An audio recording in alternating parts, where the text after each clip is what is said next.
Hey Campbell, today I'm on the dock that belongs and is attached to the house where Susan and Charles Hayden live.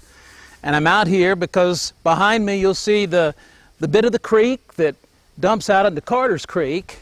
And it's a place that has a lot of docks and land. And what you don't see here is, of course, that there is a channel that runs up this creek. And if you are familiar with the creek, you know where to stay in the deep water. And on plotting and maps and nautical material, there's always a clear indication of where the deep water is. We use buoys and channel markers of all kinds because we want to keep that boat in the deep water. Now, that story really is just about a metaphor that I want to share with you. And it has to do with the way that our church works and functions. One of the symbols of the church has always been the boat. And so it's easy to draw some lessons from this. In the life of the church, we have issues. We sometimes take opposing sides with one another. And we contest and fight sometimes.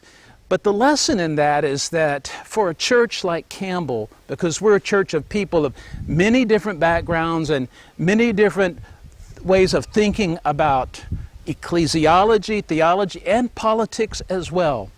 In a church like Campbell, it behooves us to stay in the channel, to stay in the deep water. If we get pulled constantly to the far, far right, we're going to hit the rocks, damage the boat.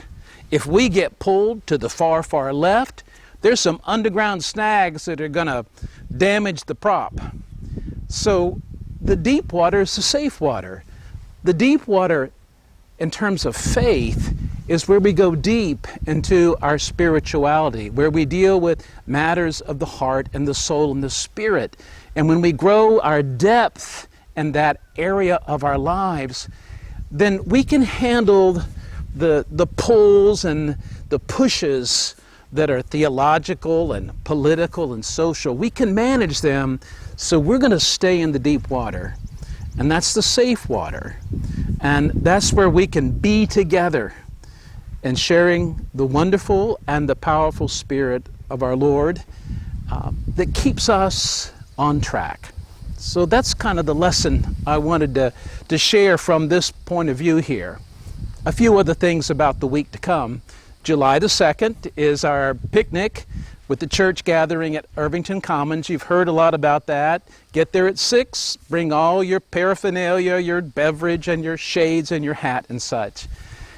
The other is to remind you that this Sunday is the first Sunday of the month, and it's a Sunday we've set aside to worship along with Living Water at the 11 o'clock service. So this service will be a little more Presbyterian in its design and its liturgy. I'll be preaching, and we'll be celebrating communion at the Lord's table, and we'll all be together. A couple of things we're doing intentionally. We're making sure the hymns that we sing are those that are familiar with Lutheran and Presbyterians. The second thing is that we're going to share communion by using the small sealed cups that we've been using throughout COVID, so that we don't have half the congregation seated using the sealed kit and the other half standing and coming forward. What we want is a display of unity. So come and be with us, and remember, get there at 10 o'clock, because this is the second in the conversations about Presbyterians and Lutherans, and something about how we make decisions a little bit differently from one another. And you'll have time to ask some questions as well.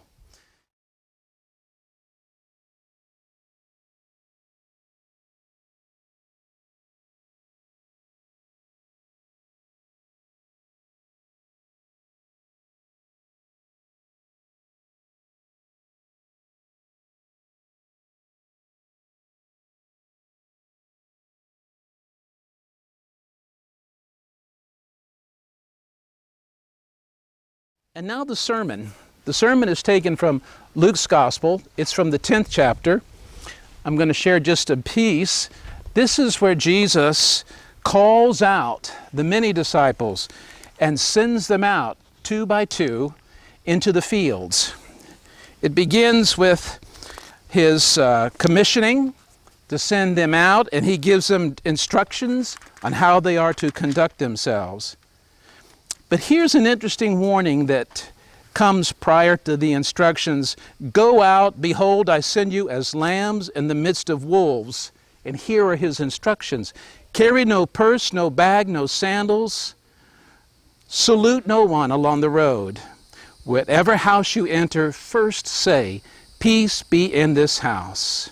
But if peace not rest in the house, then step away, shake the dust from your sandals, and continue your work. There's something here, I think, about Jesus trying to share with his disciples the nature of what it means to go and tell the story of faith. The piece in this text I didn't read is that Jesus says, no matter whether you're received or rejected, you will be sharing with this family that peace has visited here, that the Spirit of Christ has come and had a presence in this home. And sometimes that's all we have. We don't have results and we don't have statistics to show how great our ministry is or how positive our strategies are. Sometimes the best thing we leave is the sense that the peace of Christ has visited here, has been with you. And then we go in peace. We'll talk more about that, get into some more issues there, but I wanted to give you a little priming the pump. So I'll see you Sunday. Remember, 9 o'clock in the park, 11 o'clock in the sanctuary, and 10 o'clock in the fellowship hall. Come and join us. Bring a friend, bring some curiosity, and I look forward to seeing you then. Till then, take care. Goodbye, folks. God bless.